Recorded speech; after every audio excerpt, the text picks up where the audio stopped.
Estenda a sua mão para cá, por gentileza. Vamos orar. Pai amado, obrigado por esse tempo onde teremos um confronto e um conforto da Tua palavra. Oramos, Senhor, para que nessa noite o Senhor use, Deus, a pastora Juliana, Senhor, com destreza, com graça, com autoridade, com domínio, para que, Senhor, aquilo que está no Teu coração, Senhor, venha diretamente, sem filtro nenhum, Senhor, para o nosso coração, para a nossa vida. Que saímos daqui saciados pela Tua palavra revelada, em nome de Jesus. Amém. Aleluia. Amém. Glória a Deus.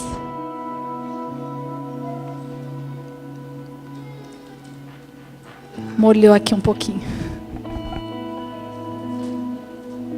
Eu não sei quanto a você, mas a minha expectativa para aquilo que o Senhor tem para fazer nas nossas vidas nesses dias é muito grande.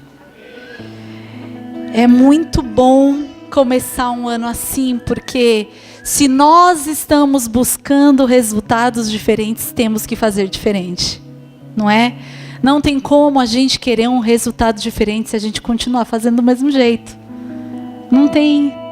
Se a gente quer mais intimidade com Deus, se a gente quer ter mais sensibilidade de ouvir a direção, aquilo que Ele quer, aquilo que Ele tem, é necessário a gente se fazer íntimo. E se fazer íntimo de Deus é gastar tempo com Ele. Você se torna íntimo de alguém quando você se encontra com essa pessoa 2 horas, uma vez por semana? Não tem como, né?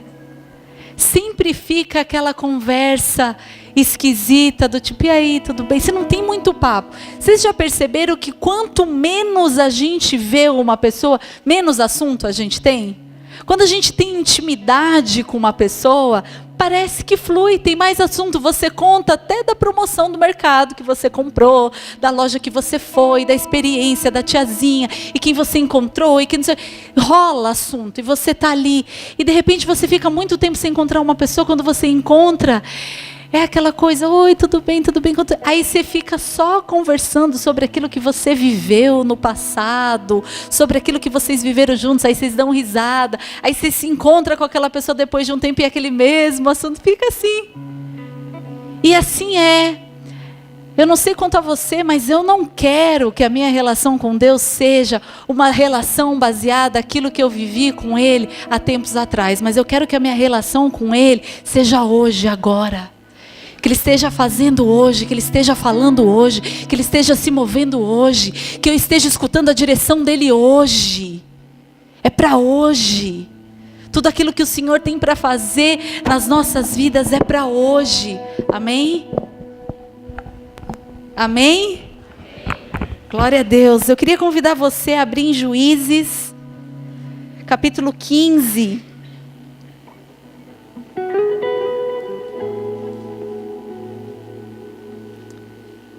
Juízes 15, a partir do versículo 9, nós vamos ler até o 17.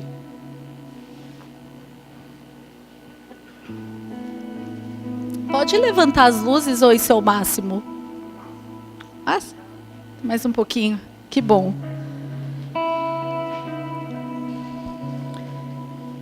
Então, os filisteus subiram e acamparam-se contra Judá, e estenderam-se por Leí. Perguntaram-lhes os homens de Judá: por que subistes contra nós? Responderam: subimos para amarrar Sansão, para lhe fazer e com ele para lhe fazer a ele como ele nos fez a nós. Então 3.000 homens de Judá desceram até a fenda da rocha de Etã e disseram a Sansão: não sabias tu que os filisteus dominam sobre nós? Por que, pois, nos fizestes isso? E ele respondeu assim: como me fizeram a mim, eu lhes fiz a eles. Descemos, replicaram eles, para te amarrar, para te entregar nas mãos dos filisteus. Sansão lhes disse: jurai-me que vós mesmos não me acometeis. Olha, jura só uma coisa, que vocês não vão me matar.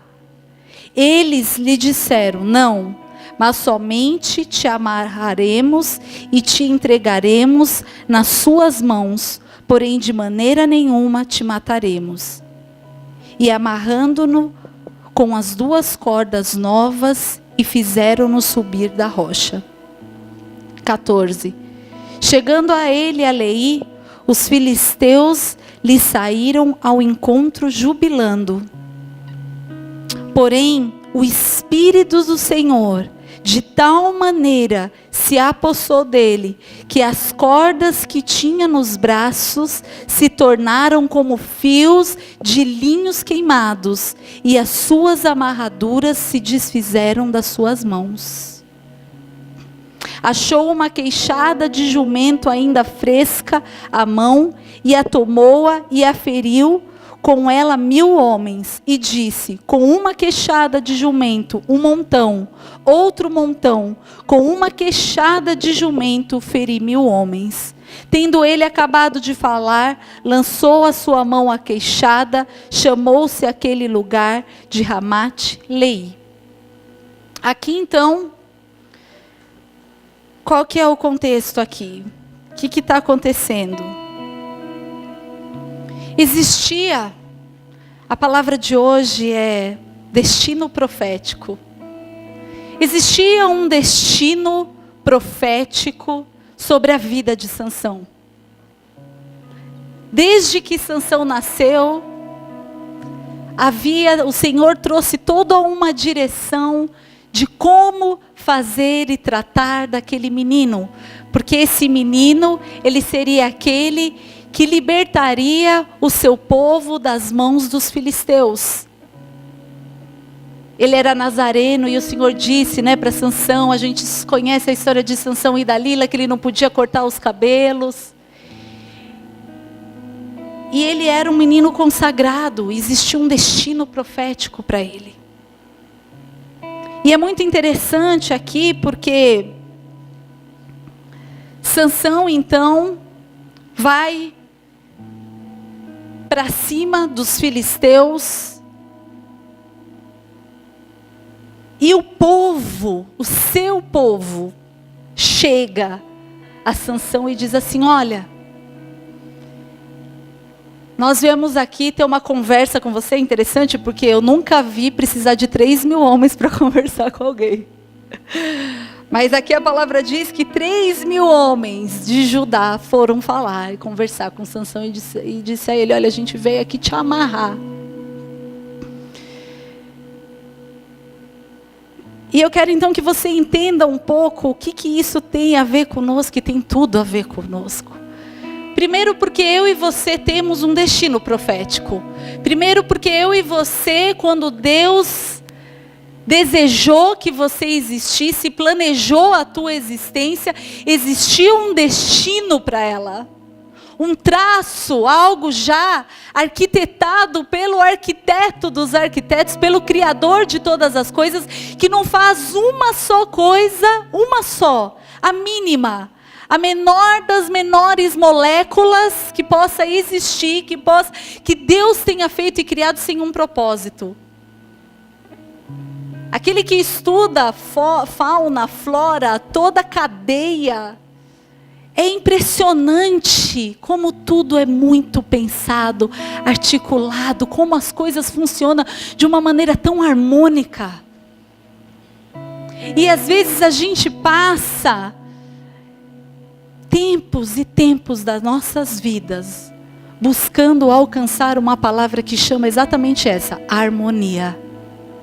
Harmonia é você entender que você está no lugar certo, fazendo a coisa certa. Isso é harmônico. Isso é harmônico. Sabe quando você se encaixa? Sabe quando você fala assim: é isso, é isso, é isso, é isso. A gente só se sente dessa forma quando nós estamos na trilha do nosso destino profético. Quando nós estamos exatamente no caminho que o Senhor quer que nós estejamos. Nesse lugar é o lugar que a gente encontra harmonia. Pode ter luta, pode ter batalha, e vai ter, na verdade. Mas você diz assim, é aqui que é para eu estar. O Senhor vai à frente.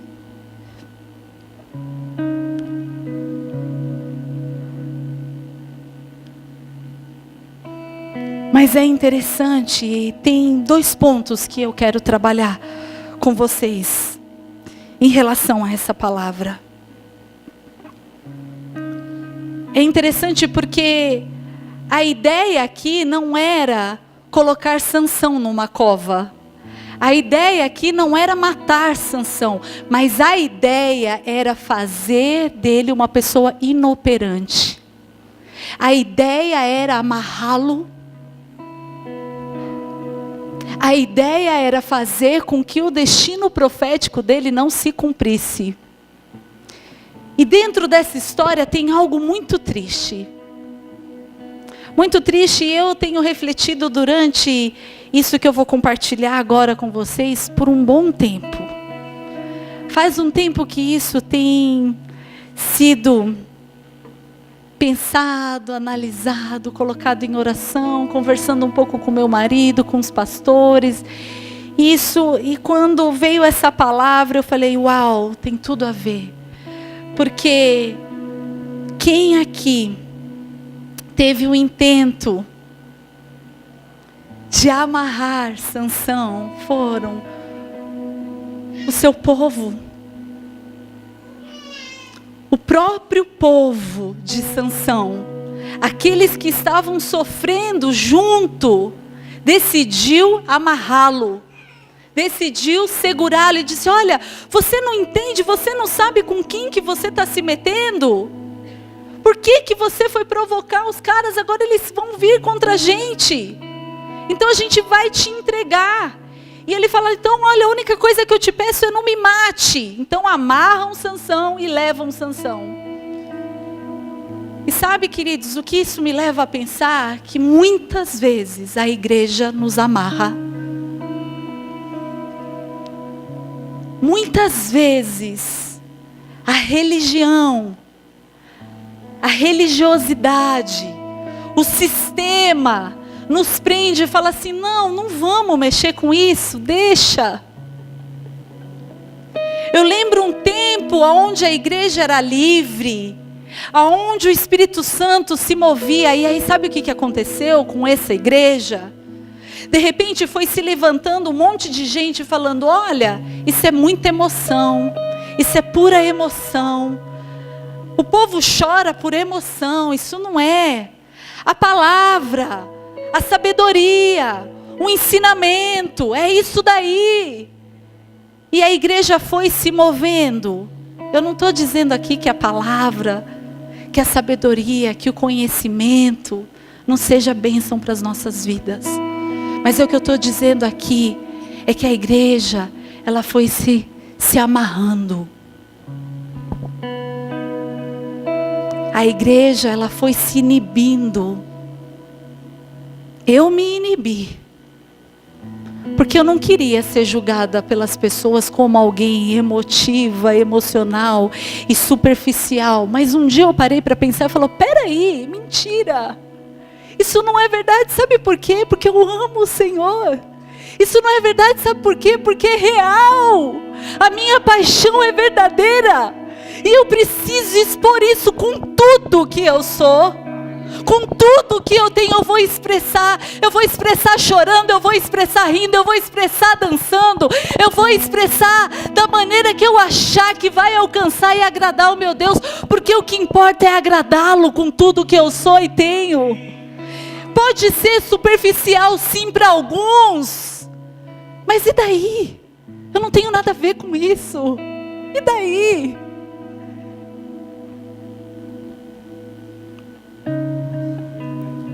Existe uma palavra, 2 Samuel 6:10, a gente já vai voltar para Sansão, mas eu quero que você abra ali comigo.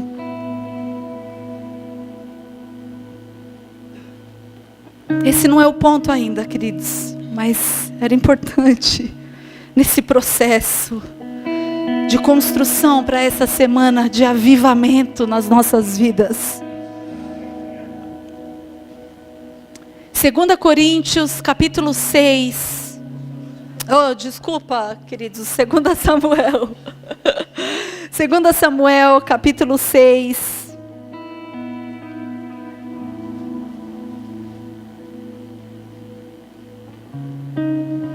Deixa eu só ver aqui. 6, isso. A partir do versículo 10, diz assim: Não quis Davi retirar para junto de si a arca do Senhor, para a cidade de Davi, mas a fez levar à casa de Obed-edom, o geteu. Ficou a arca do Senhor em casa de Obed-edom, o geteu, 3 meses. E o Senhor o abençoou e toda a sua casa. Então avisaram a Davi dizendo: O Senhor abençoou a casa de Obed-edom e tudo quanto tem, por amor da arca de Deus.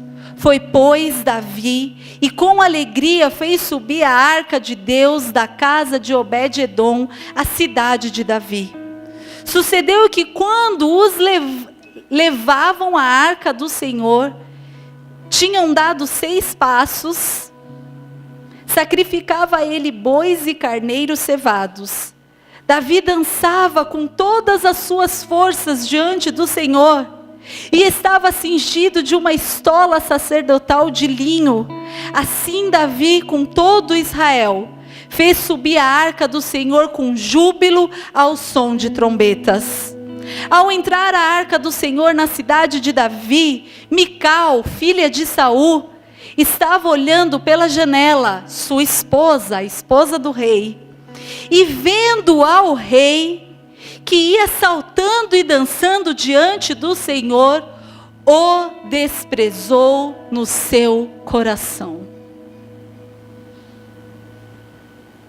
Ela era de casa. Ela era sua esposa. E ela viu o rei saltitante, alegre, louvando ao Senhor, carregando, trazendo a arca. E ela olhou para o seu marido e o desprezou.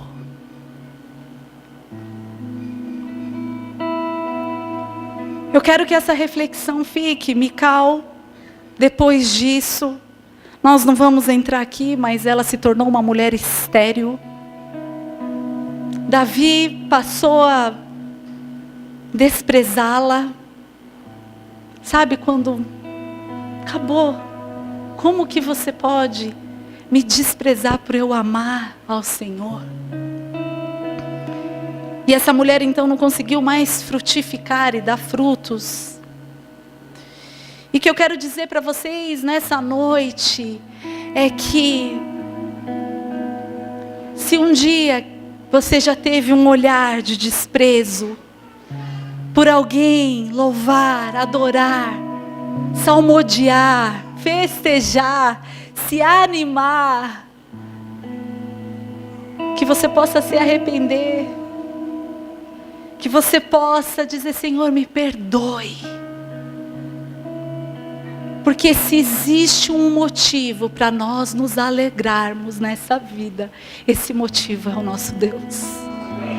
Se existe um motivo para a gente salmodiar, sapatear, jubilar, se alegrar, vibrar, dançar, chorar, cantar, pular, amar, é pelo esse Deus maravilhoso que nós temos,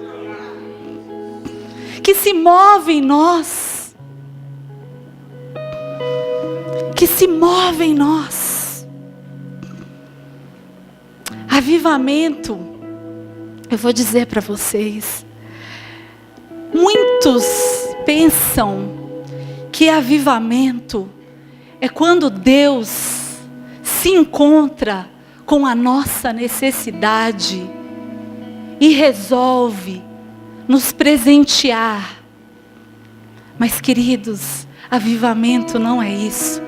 Avivamento é quando o povo de Deus decide fazer aquilo que o Senhor quer.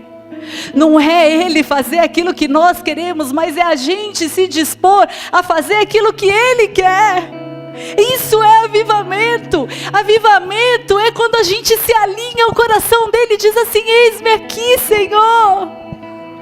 Se move em mim, Pai. O Senhor tem liberdade, total liberdade. Isso é o verdadeiro avivamento, quando o povo de Deus decide honrar, seguir, obedecer ao Senhor. É muito lindo. Eu vou dizer para vocês, é muito lindo a ideia que está, claro, na palavra de Deus, construída na palavra de Deus, de que a igreja é a noiva. Começa em Cantares e no Novo Testamento, existe sim essa analogia de que nós somos a noiva. Mas nessa noite eu quero te dizer uma coisa: a Bíblia está carregada de versículos dizendo que nós somos um exército. De que nós somos um exército. Eu fico imaginando a noiva, toda linda, adornada, mas quando ela levanta o vestido, é um coturnão que está no pé dela.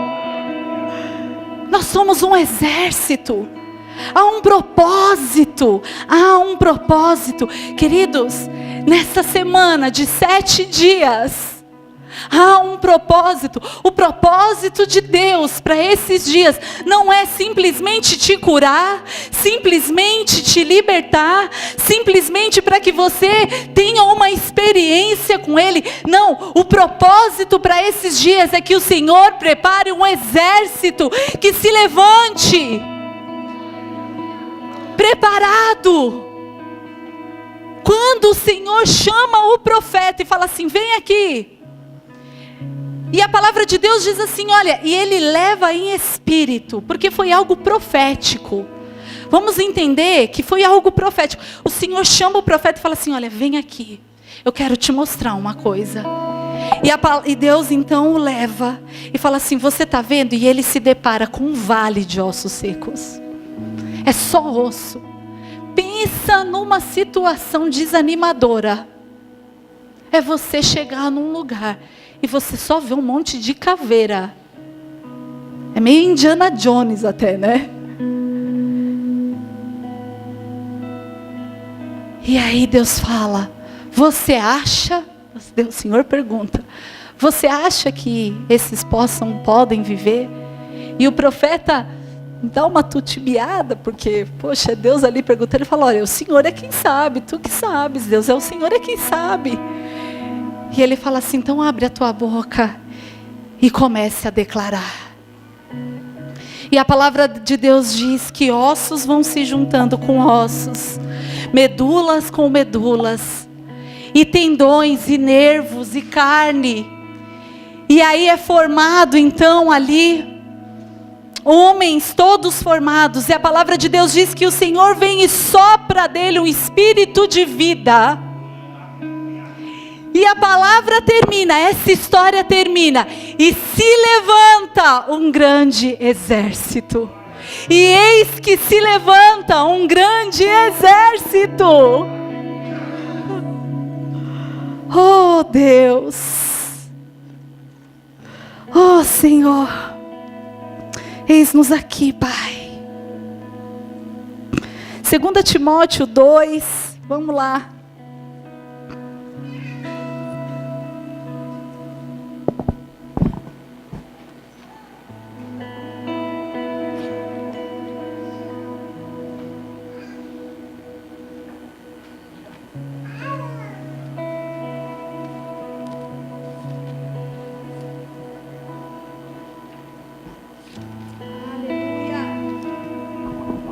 A minha Bíblia é novinha. Bíblia nova é uma coisa para achar, né?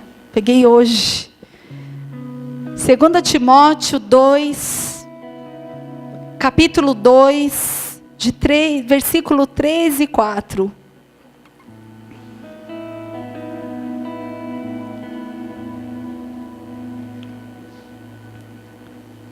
Participa dos meus sofrimentos como bom soldado de Cristo Jesus. Nenhum soldado em serviço se envolve em negócios desta vida, porque o seu objetivo é satisfazer, é agradar aquele que o arregimentou. Eu vou repetir. Participa dos meus sofrimentos como um bom soldado de Cristo Jesus.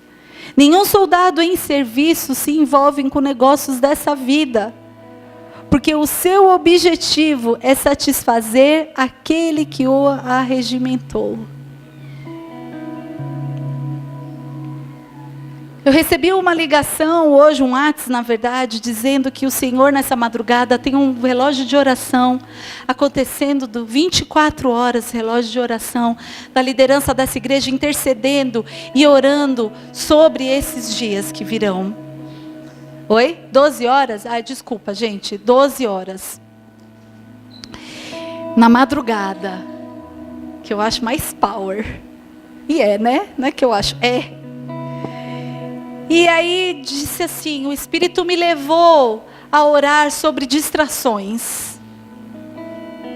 E é muito interessante porque vem muito de encontro a essa palavra. A essa palavra, porque diz assim, participa dos meus sofrimentos como bom soldado. Nenhum soldado em serviço se envolve em negócios dessa vida. É muito interessante porque nós não estamos aqui falando sobre pecado. A gente não está falando sobre coisas erradas, mas são distrações. São distrações que faz a gente perder muito tempo daquilo que é para a gente fazer, daquilo que nós poderíamos estar fazendo. Aí depois hoje o G compartilhou comigo de um outro irmão da igreja que compartilhou a mesma coisa, dizendo sobre isso. Porque nós temos que entender, queridos, quando a gente vê ali Gideão, quando se levanta ali o grande exército, primeiro que Deus fala assim para ele, olha, aqueles que têm medo já vão embora, porque não cabe. E aí vai uma renca, logo de cara. Aí o Senhor fala assim, então tá, vamos lá. Pega esses aí, levem eles para tomarem água, vamos ver como que eles vão tomar água. E aí, soldado que é soldado, ele não se distrai, ele está atento. Ele está ligado, ele está ligado. Aí o Senhor falou assim, olha, leva. Aí eles enfiaram a cara na água e tomaram. Eles falaram, olha, esse que enfiou a cara na água que não estava nem aí, o Senhor falou assim, olha, descarta. E eu vejo que essa palavra é tanto para a gente, porque as distrações faz com que a gente não participe. Porque aqueles homens não participaram de algo tão grandioso. Porque, sei lá, eram 110 mil, eu não lembro muito bem, mas com 300 homens, Gideão conseguiu derrotar 110 mil homens naquele exército. É muita coisa. Porque não foi pela força. Ele diz ainda, Senhor, eu sou o mais pobre, eu sou o mais novo da minha tribo, porque eu. E o Senhor disse, é você mesmo, porque é para todo mundo saber que fui eu. Você entende que não tem desculpa para você? Você entende que isso faz você perceber que não há desculpa, porque não tem o que você possa dizer, porque não é sobre você, é sobre esse Deus que pode todas as coisas através de você. É esse Deus. Mas participar de algo que o Senhor fala assim, então vem aqui. Nós temos aqui então uma estratégia. E é sempre muito louca as estratégias, né? É um que vai gritar e toca a trombeta e vai no coisa e o muro cai. Por que o muro vai cair daquele jeito? É sempre umas coisas muito doidas. E aí quando você vê o Senhor dar uma estratégia de você fazer parte do negócio doido desse, Mical não ia fazer. Já nem faria. Que mané ficar tocando trombeta para o negócio cair? Aonde? Não faz o menor sentido. Veja bem. Quando o Senhor fala para Gideão, olha, então vocês vão tocar umas buzinas, vão começar a tocar não sei o que, e eles vão se assustar na madrugada. E aí começou a matar um ao outro, eles foram se matando, eles não fizeram nada. É tudo muito doido, e você fazer parte de um negócio desse, é isso que é avivamento. É quando você dá ouvidos a um Deus que te dá a instrução e você fala, tá bom, vamos embora. Faz sentido? Nenhum. Nenhum. E é só história assim que esse livro está cheio. É só história assim. É o mar que se abre. Da onde que o mar abre? Que seca, faz uma passarela para a galera passar. Como isso, gente? É o outro que fica dentro da barriga de um peixe. É muita loucura. É muita loucura. Avivamento é isso, é estar disposto a viver essas loucuras que não faz o menor sentido. É isso que é avivamento. É isso que você está vivo, cheio. É o Senhor falar, faz. Aí você fala, não, mas isso é louco. Não, filho, é assim. Amém, queridos? Eu creio que esses dias o Senhor quer levantar um exército aqui. Eu creio que nesses dias o Senhor vai derramar da direção dEle, daquilo que Ele quer, daquilo que Ele tem. Se a gente se colocar à disposição e falar, Senhor, eis-me aqui, é tudo o que Ele precisa. É tudo o que Ele precisa, é que você tenha fome, é que você tenha sede. A palavra de Deus diz que o Senhor olha para cá e Ele procura em todos os lugares, adoradores que o adorem em espírito e em verdade. Eu fico imaginando, eu já falei isso para os jovens, já falei algumas vezes aqui. Sabe como eu visualizo isso, que eu sou muito visual? Sabe o Google Earth? Eu não sei se você já entrou no planeta, né? Que você vai, viaja e tal. E aí, de repente, tem dias que eu falo assim, eu vou lá na França, né? Pelo computador. Aí eu coloco lá, Champs-Élysées, vou dar um passeio lá na Avenida Champs-Élysées, em Paris. E aí eu coloco no Google Earth, aí de repente sai do planeta, aí o planeta vira, vai para a Europa, aí chega na direção da França e começa a entrar. Quando chega, está lá, na Champs-Élysées. E eu imagino o Espírito Santo, o Senhor, exatamente assim. Aquele que adora em espírito e em verdade, ele vai, é ele, é ele, é ele. E sabe o que eu quero? É que nesse lugar seja um grande tum-tum-tum, sabe? Que ele olhe para cá e fale assim, são eles. É lá, é ali, Avenida São Bento 845, no coração de cada um. No coração de cada um. No coração de cada um, como eu quero. Com o Espírito Santo procurando, fala assim, é você, Rose. Eu achei em você. Que o Senhor nos encontre nesses dias. Que o Senhor nos encontre. Quantos querem ser encontrados pelo Senhor? Eu vou te dizer uma coisa. É muito melhor Ele nos encontrar do que a gente encontrar Ele. Sabe, porque Ele nunca muda de ideia. Quando a gente encontra Deus, a gente muda de ideia. Mas Ele, quando nos encontra, Ele decide nos amar. E Ele nos ama até o fim. Ele nos ama até o fim. Até o fim. Que o Senhor nos encontre nesses dias, como um exército disposto a levantar a bandeira de Cristo. Como um exército disposto falando, Senhor, eis-me aqui.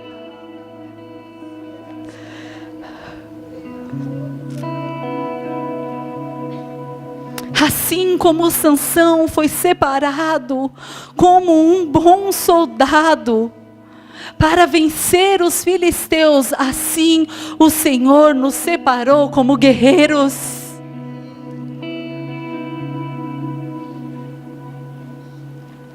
Aleluia. Oh Senhor. Oh Senhor. Abre ali, meus amados, em 1 Coríntios, capítulo 2.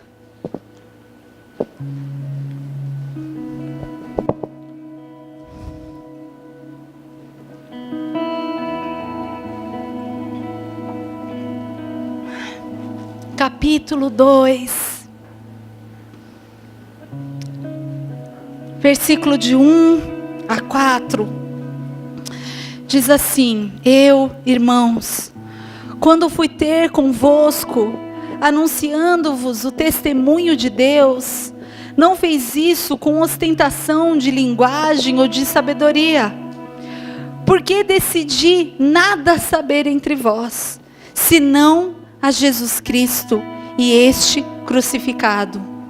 E foi em fraqueza, temor e grande tremor que eu estive entre vós. A minha palavra e a minha pregação não consistiram em linguagem persuasiva de sabedoria, mas em demonstração do Espírito e de poder, para que a vossa fé não se apoiasse em sabedoria humana, e sim no poder de Deus. Eu quero declarar sobre os céus. Eu quero declarar para o mundo espiritual, para os céus ouvir, que nesse lugar nós não iremos, que a nossa palavra, que a nossa pregação não constituirá em linguagem persuasiva de sabedoria, mas em demonstração do Espírito e do poder, para que a nossa fé não se apoie em sabedoria humana, e sim no poder de Deus. Nós declaramos isso, Senhor. Nós declaramos, Espírito Santo de Deus, que se não for o Senhor, é vazio, é em vão, e nós não queremos. Nós queremos o Teu poder, queremos ser movidos pelo Teu poder, queremos, Senhor, ativar os dons do Teu Espírito, queremos, Senhor, que o Teu exército nessa casa seja levantado, para que o Seu Espírito seja exaltado, para que a igreja seja edificada, para que as almas sejam alcançadas, para que os doentes sejam curados, para que os amarrados, amordaçados sejam libertos, livres, para os doentes de alma serem curados. Em nome de Jesus, Senhor, nós declaramos, Pai, que é isso que nós queremos, é isso que nós somos, é isso que nós desejamos, Senhor. É isso que nós desejamos, Pai. É isso, Espírito Santo de Deus. Aviva-nos, aviva-nos, aviva-nos.